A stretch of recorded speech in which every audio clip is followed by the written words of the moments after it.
finally, the competitive matchup that I and probably all of you guys have been waiting for. Gabe versus Near Earth Hub.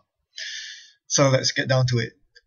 First and foremost, always assume that they are playing Astrobiotics unless you see any evidence that points otherwise. So I have a plus crit in my hand. I'm going to keep this hand because it contains Desperado, Sure Gamble as well. This is a very, very good hand to start with against Near Earth Hub. If I see a Scorched Earth or a Data Raven, the plus crit hits the table. Not too much else to say about that. Parasite is fantastic. Pop-up window will die to Parasite as for Quandary, and special orders there to fetch my Corroder or any breaker that I might need on the spot. So now the first thing you realize is that he mulligans. Mulliganing is a sign of weakness. With Near Earth Hub drawing so many cards, you can be almost sure that they will have their HQ will be flooded with agendas. So my job is to get in there. So standard opening, show gamble, Desperado, run, and I see his standard opening, which is sweep into a wraparound on HQ. So two very standard opening turns by both sides. Nothing much else to say about this. Now, notice his second turn here. I slowed down the video. What does he do? First, he installs a card. This means he gets to draw one more card. And because of that, now he has drawn a total of 8 cards from his deck across these 2 turns. 8 cards out of a 49 card deck in a deck that has 20 agenda points. By doing the maths, you realize that the average number of agenda points that he would have drawn of these 8 cards is 3.2. That's right. There are on average 3.2 agenda points lying somewhere on the board or in his hand right now. And there are only 2 cards left in his hand. I should be running HQ right now. Instead, I draw 2 cards and hit KT. This is the biggest mistake of the game from my part. Why am I playing slowly against Near Earth Hub? That is an absolute disaster.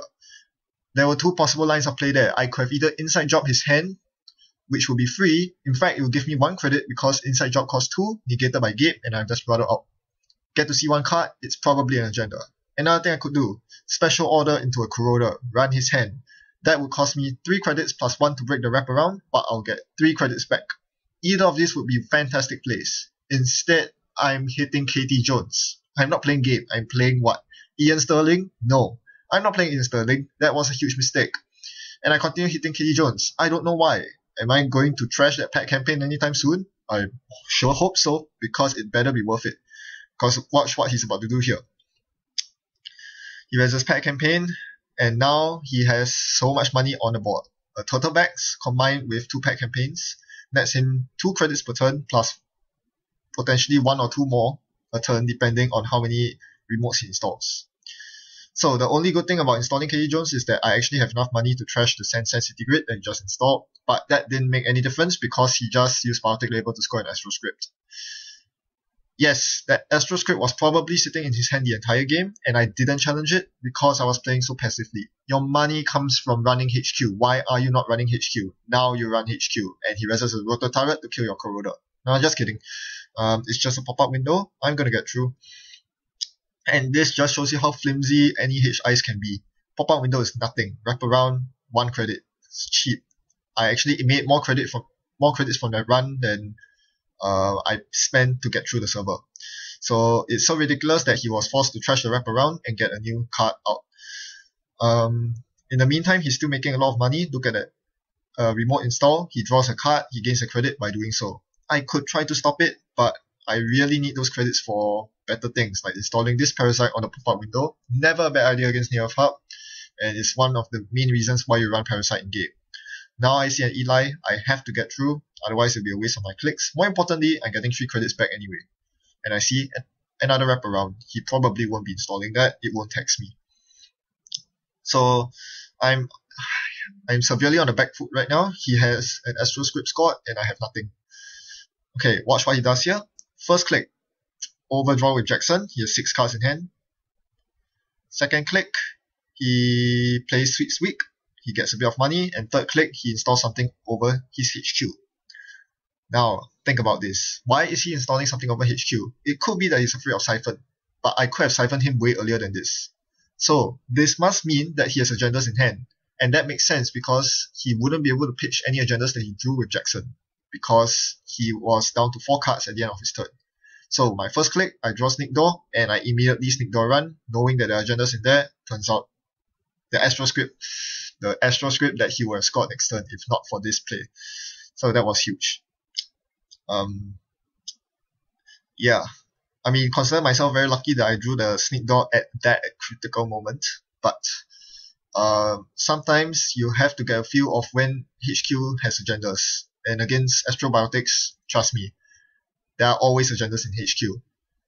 Think of it this way. If Neof Hub draws an NAPD, they can't do anything but to keep it in the hand. They cannot install it. They cannot get rid of it. The only way they can pitch it is by overdrawing and trashing it with Jackson. So if you keep that in mind, you won't have too hard of time playing because every time you run HQ, you know that your chances of hitting an agenda are pretty high. As I said, it's very startling how many agendas there are on average in Neof Hub's hand. And Gabe is very well positioned to exploit that, even though he has no legworks. Timely Sneak Door can end Neof Hub's run very easily. So here I run, checking his remotes. Then I run Archives, forcing his Jackson out. And sure enough, he does shuffle in with Jackson. Notice that I still haven't run R&D yet. I'm a bit afraid of Architect. And last click I ran and got an NAPD.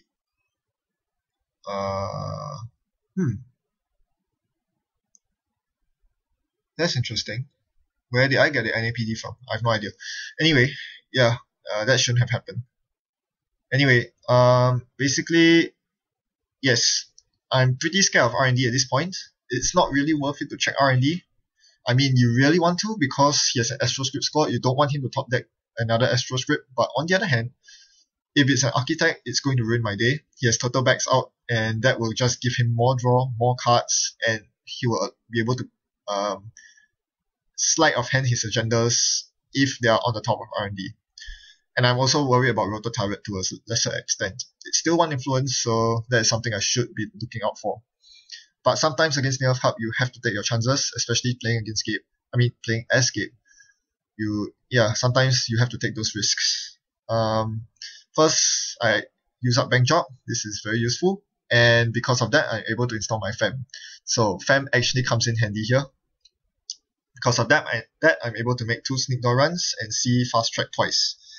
So knowing that he has Fast Track is a very scary notion. Once he draws into his Biotic Labor, he'll be able to tutor his Astro Script from his deck and choo-choo goes the train. That is very undesirable. In the meantime, he's making even more money, drawing more cards, and scoring his Astro Script. Not looking good. Okay, time to do some damage control. First up, run his hand. I don't see anything. So now it's time to run R&D. Throw caution to the wind. Anyway, I have a FEM out, so I don't have to worry about Architect or Roto Turret. Turns out it's a lowly pop-up window all this while. Yeah. Curses. So I see a Data Raven on the top of his R&D. I don't think I have any reason to be worried about floating tags, except for getting my KT trash, of course. But here what I should have done was to force his Jackson out. If I could force a Jackson reshuffle, I can run R&D again and see a new card off the top of R&D and prevent him from getting his Data Raven.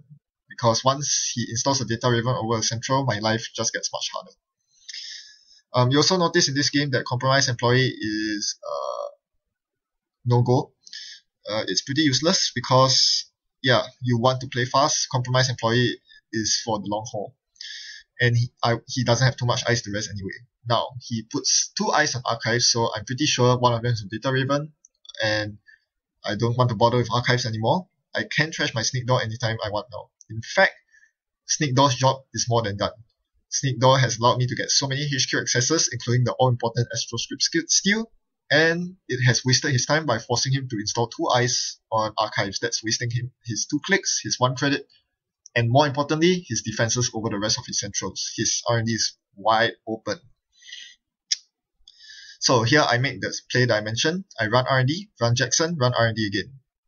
That helps compensate for my lack of multi-access, but that doesn't help because he has a bill in his hand and he scores it. So now he's 1 breaking news away from winning the game. And since he can do so confidently, My only guess is that he has the breaking news in hand. It's time to go in and find it. Inside job. No, that was a normal run. So that was not an inside job. I hit the Quandary. Quandary stopped me. I'm going to access his R&D, and I saw the biotic label, so that was GG, because I was not going to score 3 points this turn. Even if I hit the breaking news in his hand, which he already had, he would have won either way because he had a biotic label in his hand with a fast track to tutor the breaking news for the game win. So that was that. Some very important lessons I've learned from this game. Do not play KT Jones against NEH Hub. Stupid idea.